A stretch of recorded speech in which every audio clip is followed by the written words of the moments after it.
bienvenue de retour, toujours dans le cadre de cette émission Nos expériences. Aujourd'hui, nous avions eu l'occasion de rencontrer le pasteur Jean de Dieu Kazadi, qui est pasteur à Sion Tabernacle, ici dans la province du Katanga, dans la ville de Lubumbashi, et nous sommes dans la commune de Kampemba, au quartier Bel Air. Nous avions d'abord parlé du parcours du pasteur, comment il a reçu le message et comment Dieu l'a appelé au ministère. Mais maintenant, nous allons continuer. Pasteur Jean, vous nous aviez tracé votre parcours, comment Dieu vous a appelé, comment vous aviez expérimenté le baptême du Saint-Esprit, comme le prophète l'exige, et vous aviez résisté à cet appel qui est venu vers les années 1985 et jusqu'à commencer à exercer en 1993. Et maintenant, j'aimerais un peu savoir, à partir du temps où vous avez reçu votre appel et à partir du moment où vous avez commencé à exercer le ministère, quelle avait été la transition? Comment est-ce que vous étiez aussi sous un autre ministère, en train aussi d'apprendre avant de vous engager et à commencer votre propre ministère? Oui, merci frère Jules pour la question. Je voulais dire ceci. Effectivement, quand on a fait son expérience, on a commencé à sentir l'appel. Effectivement, on était sous un ministère. Notre premier pasteur, c'était le pasteur Kazadi Wakalenga, sur l'église qui était sur l'avenue, qui est sur l'avenue Kaboulou-Roger. C'est là que nous étions tous, et c'était lui, mon pasteur à cette époque-là. Vers les années 85, 86, 87, c'était lui notre pasteur, et c'est auprès de lui que j'étais parti pour lui présenter ce que je ressentais dans mon appel au ministère. Et effectivement, il m'avait très bien accueilli, mais comme il était très occupé, il m'a confié un diacre, un de ses diacres, le frère Massoudi, le Freddy à l'époque, qui était notre diacre, et c'est lui qui nous entretenait. Alors on allait auprès de lui, on expliquait ce que je lui expliquais, je lui parlais de mon appel, je lui parlais de ce que je ressentais, et de mon expérience du baptême du Saint-Esprit, de mon parcours. Il a pris bonne note, et il a commencé à nous entretenir avec des conseils. Jusqu'à ce que le pasteur Kazadi est parti, nous avons eu un autre pasteur qui nous a conduits aussi pendant un temps, et nous étions toujours sous la conduite du diacre Freddy Massoudi à l'époque, qui est devenu par la suite pasteur Freddy Massoudi. Alors, lors du deuxième pastorat, donc le pasteur qui a remplacé le pasteur Kazadi Wakalenga, nous avons continué comme cela. Il n'y a pas eu grand-chose comme évolution. Mais c'est quand le pasteur Massoudi est venu, quand il est devenu responsable de l'église, alors il nous a approchés. Nous avons eu des réunions des jeunes ministres. Il nous a parlé sur le ministère, il nous a donné des conseils. Et c'est pour la toute première fois, il m'a cédé sa chair. C'est lui qui m'a donné la chair. J'ai prêché pendant une semaine. Je me rappelle toujours mes premiers sermons. Le premier sermon que j'avais donné, c'était le surnaturel. J'avais parlé sur le surnaturel. Et le deuxième sermon que j'avais donné, c'était « Je n'ai pas été désobéissant à la vision céleste ». C'était ça mes deux premiers sermons que j'avais donnés sur El Shaddai. Et à partir de là, le pasteur m'avait beaucoup encouragé, il avait beaucoup apprécié, l'église avait apprécié. Et à partir de ce moment-là, j'ai commencé à œuvrer. Alors chaque fois qu'il avait besoin de moi, il pouvait m'appeler et il pouvait me donner du temps, je pouvais parler à son église. Et nous sommes restés ensemble comme cela. De temps en temps, je pouvais intervenir. Et dans l'entretemps, j'ai travaillé aussi. Il fallait que je travaille pour soutenir la famille. Parce qu'à ce moment-là, j'étais déjà marié. Je crois père d'un enfant. Père d'un enfant. Et non, je n'avais pas encore d'enfant. En 93, je n'avais pas encore d'enfant. Oui, si, j'avais déjà un enfant. Parce que j'ai eu ma première fille en 92. J'avais déjà une fille. Et on a évolué comme cela jusqu'à ce que plus tard, j'ai compris qu'il fallait que je puisse aller exercer aussi Donc fonder aussi l'église, mon église. Et Dieu nous a assistés et on a évolué jusqu'aujourd'hui.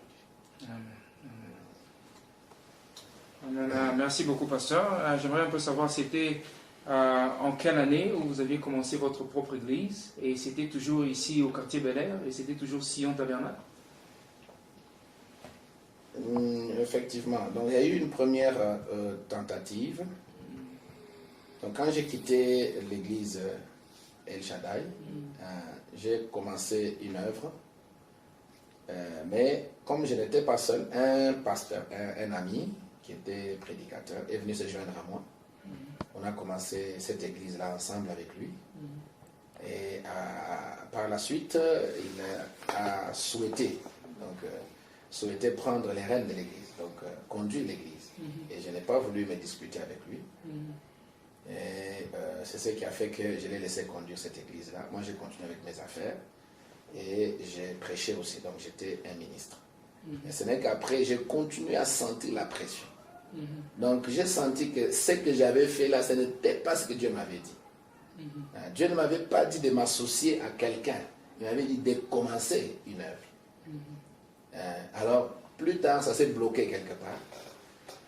Notre église là qu'on avait faite ensemble avec mon ami, ça n'a pas évolué comme il se devait. Et j'étais obligé de lui dire au revoir pour commencer maintenant l'œuvre selon ce que j'avais reçu de la part du Seigneur. Et j'ai commencé cette œuvre toujours chez moi à la maison, au Bel-Air, quartier Bel-Air. Et quand j'ai commencé cette œuvre-là, c'est cette œuvre qui continue jusqu'aujourd'hui, Sion Tabernacle. Et nous allons totaliser bientôt 11 ans depuis qu'on a commencé. J'ai commencé ça en 2000, le 1er octobre 2000. Et maintenant, quand nous arrivons au mois d'octobre ici, nous aurons totalisé 11 ans. Et par la grâce du Seigneur, nous essayons quand même d'évoluer. Merci beaucoup, pasteur. Depuis 1993, vous êtes dans le ministère. Et dans le ministère pastoral dans votre église, ça fait déjà 11 ans. Donc, est-ce que vous pouvez nous relater un peu quelques expériences qui ont épinglé votre ministère et comment Dieu vous a aidé à surmonter cela? Oui, bien sûr. Vous savez, j'ai commencé cette église presque avec ma famille. Donc, on était un petit nombre déjà. On était autour de 12 ou 13 personnes. Et cette église était composée essentiellement des chômeurs ou des étudiants, des élèves. Il n'y avait pas de responsables. Mais comme c'était l'œuvre de Dieu, je me suis seulement abandonné à lui. Et la première difficulté que j'ai rencontrée, c'est que Dieu, le Seigneur, m'avait dit d'abandonner tout ce que je faisais et de me consacrer uniquement à l'œuvre de Dieu. Ça a été encore une autre difficulté pour moi. Vous savez, quand vous avez déjà, donc vous commencez une église, vous avez un travail, et maintenant le Seigneur vous demande d'arrêter ce travail pour vous consacrer uniquement à l'œuvre, et une œuvre qui ne peut pas vous prendre en charge. Donc ce n'est pas facile. Alors j'ai continué à combiner les deux, travailler et prêcher. Travailler et prêcher. Et j'ai évolué comme cela. Mais l'évolution était très très lente. Parce que vous sentez que tout le poids de l'église repose sur vous. Parce qu'il n'y avait pas assez de gens qui pouvaient soutenir l'œuvre compte tenu de la conjoncture. Mais ce n'est que plus tard, j'ai compris que cette position que j'avais adoptée là retardait les bénédictions des enfants de Dieu. Et ça, c'est vers les années 2006 que j'ai compris cela. Alors j'ai pris la décision de tout abandonner, me consacrer à l'œuvre.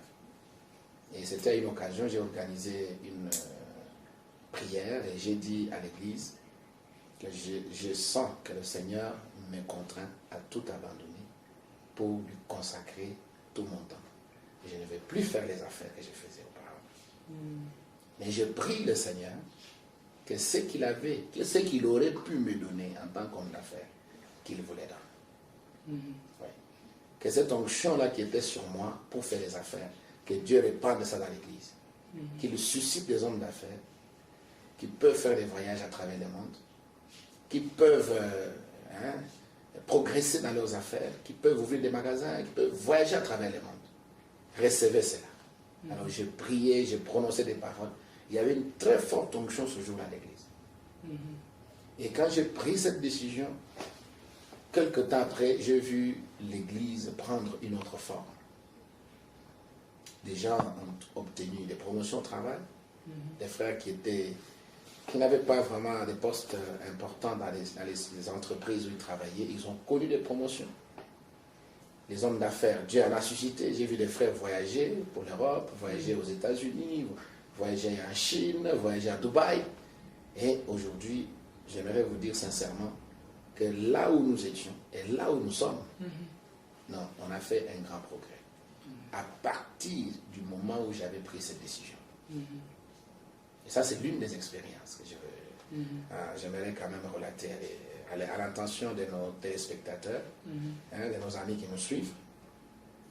Autre chose aussi, si on est sincère quand on travaille pour Dieu, parce que mon intention, mes objectifs étaient d'amener quand même ce peuple-là que Dieu m'avait donné plus près de lui. Et on a eu vraiment des réunions où j'ai organisé des enseignements sur le Saint-Esprit. J'ai vu Dieu descendre et baptiser les gens du Saint-Esprit. Nous avons eu des réunions, je n'ai jamais oublié ce jour-là, c'était un certain le 17 juillet 2007. Ce jour-là est resté gravé dans les annales de notre Église. Ce jour-là, il y a eu une fusion sans précédent du Saint-Esprit dans l'Église. Alors, à partir de ce moment-là, j'ai vu des jeunes gens prendre position pour la parole. J'ai vu des jeunes filles être positionnées dans la parole.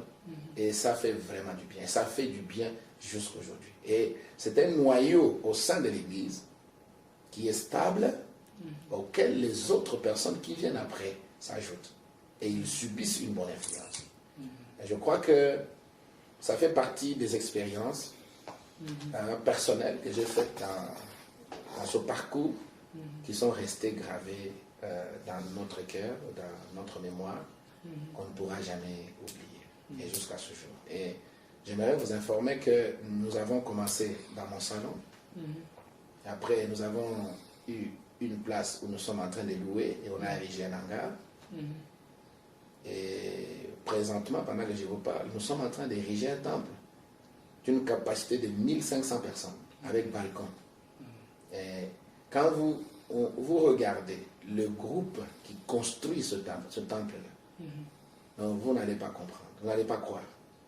Donc vous comprenez que Dieu fait des grandes choses, mais dans la simplicité. Et ce ne sont pas tellement, comme Frère Wanam dit, ce n'est pas la taille du chien dans la bataille qui compte, mais c'est la taille du combat, donc de la bataille dans le champ qui compte. Donc c'est la volonté de ce peuple-là, c'est la détermination, c'est la foi que nous avons, la vision qu'a le pasteur, pour ce qu'il essaye de réaliser, qui compte. Et Dieu soutiendra cette vision-là s'il est conforme à sa parole. Merci beaucoup à Pasteur Jean de Dieu. Nous remercions le Seigneur pour tout ce qu'il a fait dans votre ministère, depuis le moment où il vous a appelé jusqu'au moment où il vous a établi pasteur. Et maintenant, vous avez de l'expérience, presque 18 ans dans le ministère. Vous êtes quand même assis dans la parole. Mais maintenant, nous pensons, ces jeunes gens qui viendront après vous, les personnes que Dieu pourra susciter si l'enlèvement tardait, les gens qui aspirent au ministère, est-ce que vous avez quand même un conseil à leur donner à tous ces gens-là qui viendront après vous? Bien sûr que des conseils, il y en a. Mais le problème avec les jeunes ministres qui viennent après nous, ce qui est important à retenir ici, il faut qu'ils soient disposés d'écouter les conseils qu'on leur donne. Il faut qu'ils soient aussi patients. Parce que Frère Branham, même quand Frère Branham parle dans beaucoup de messages, quand Dieu appelle un homme, il prend le temps de former cet homme. Ce n'est pas au même moment que Dieu appelle quelqu'un qu'il l'envoie directement pour aller travailler. Vous allez voir même David, vous allez voir Moïse. David, bien qu'il était oint par le prophète Samuel, le prophète Samuel, il n'est pas allé directement sur le trône. Il est allé dans la maison de Saül, où il est resté à son service. Il devait observer comment Saül dirigeait les affaires. Donc Dieu devait prendre David, le mettre à côté d'un autre roi, pour que le roi David puisse voir comment un roi véritable doit se comporter. Donc un ministère doit toujours être influencé par un autre ministère.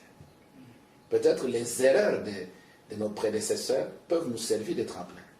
Nos erreurs à nous vont servir aussi de tremplin à nos jeunes ministres qui viennent après nous. Et c'est très très important. Parce que Frère Madame dit, nous frayons la voie les uns aux autres. Lui, il nous a ouvert la voie. Nous sommes aussi en train d'ouvrir la voie pour ceux qui viennent après nous. Et les uns aux autres, nous sommes en train de nous entraider. Donc ce qui est très important dans le ministère, c'est d'abord, vous devez d'abord connaître ce à quoi Dieu vous a appelé. Vous devez connaître pourquoi Dieu vous a appelé. Et qu'est-ce que Dieu vous demande de faire. Ça c'est de 1. De 2, vous devez vous rassurer que réellement, votre ministère, votre appel au ministère est conforme à la parole. Et troisièmement, vous devez rester à côté d'un autre ministre, de votre pasteur qui doit vous encadrer. Et cela demande de l'humilité. Vous allez voir que, même dans la Bible, dans Josué, Dieu avait appelé Moïse. Moïse était le prophète. Mais vous allez voir que Josué, on l'appelle serviteur de Moïse. Moïse, mon serviteur, est mort. Lève-toi maintenant, c'est toi qui vas faire entrer ce pays dans la terre promise. On dit, l'Éternel dit à Josué, serviteur, le fils de Nun, et serviteur de Moïse. Donc, comme Josué devait succéder à Moïse, il fallait qu'il soit à côté de Moïse et qu'il le serve, qu'il voie comment Moïse servait le Seigneur. Alors, de cette manière-là, vous allez apprendre quelque chose. Vous allez voir comment les autres pasteurs, vos aînés se comportent devant certaines situations, de manière à ce que votre don puisse aussi arriver à maturité et que ça puisse vous permettre de bien servir Dieu sans retomber dans les mêmes erreurs que les autres avaient commises. Donc, c'est ça un peu les quelques conseils que je peux donner à nos jeunes ministres. Nous savons que l'heure est très avancée.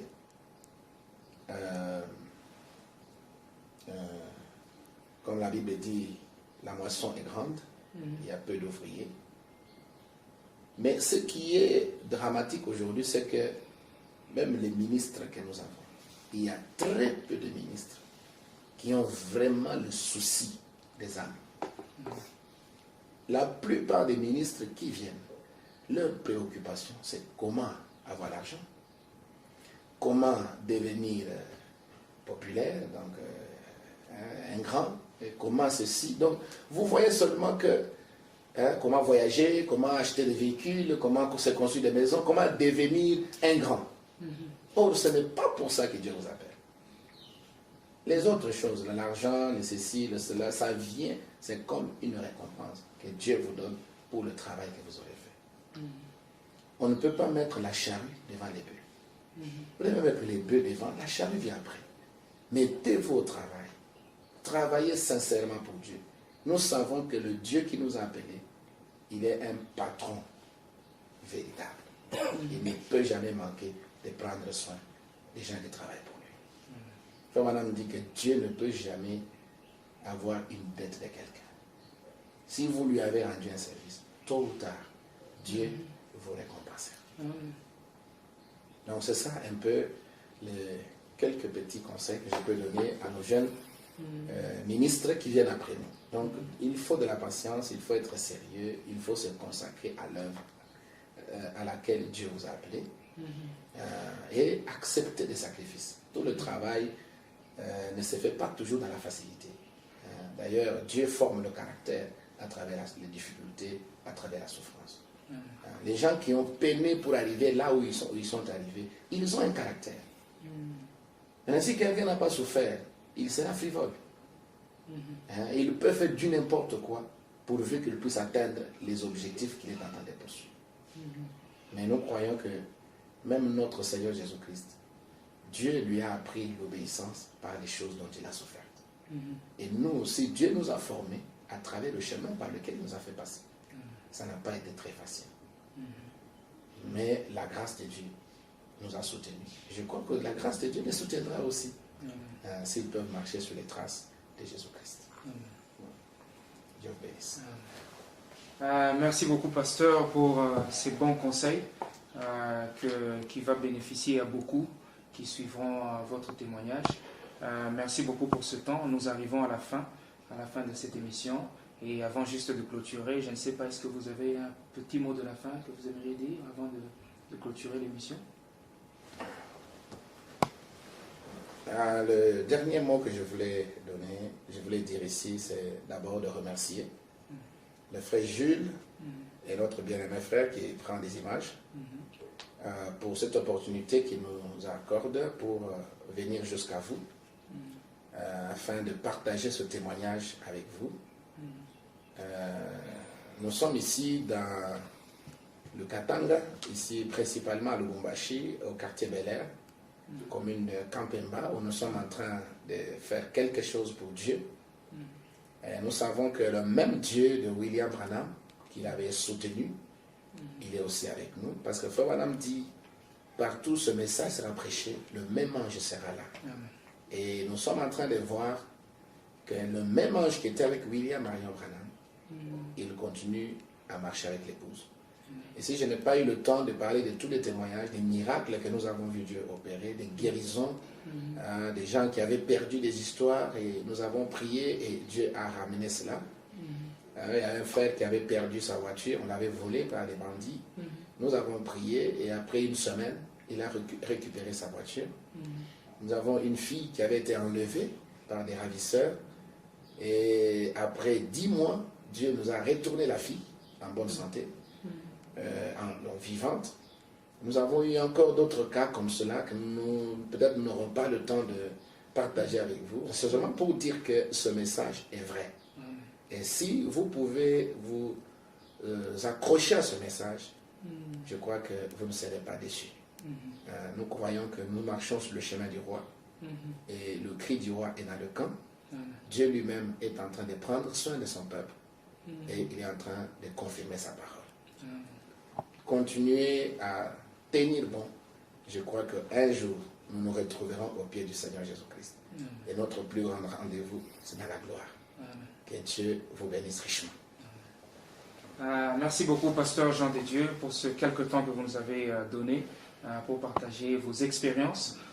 Nous vous remercions aussi, vous qui nous avez suivis. C'était le pasteur Jean de Dieu de Sion Tabernacle, dans la province de Katanga, dans la ville de Lubumbashi, et nous sommes au quartier Bel Air. Merci beaucoup et je crois que le Seigneur permettra, c'est que nous puissions aussi rencontrer d'autres hommes de Dieu pour parler de leur expérience. C'était la voix de Jules, que le Seigneur vous bénisse. Je remercie mon frère Guy Kisaba qui est derrière votre caméra et que Dieu vous bénisse richement et à plus tard. Bye bye.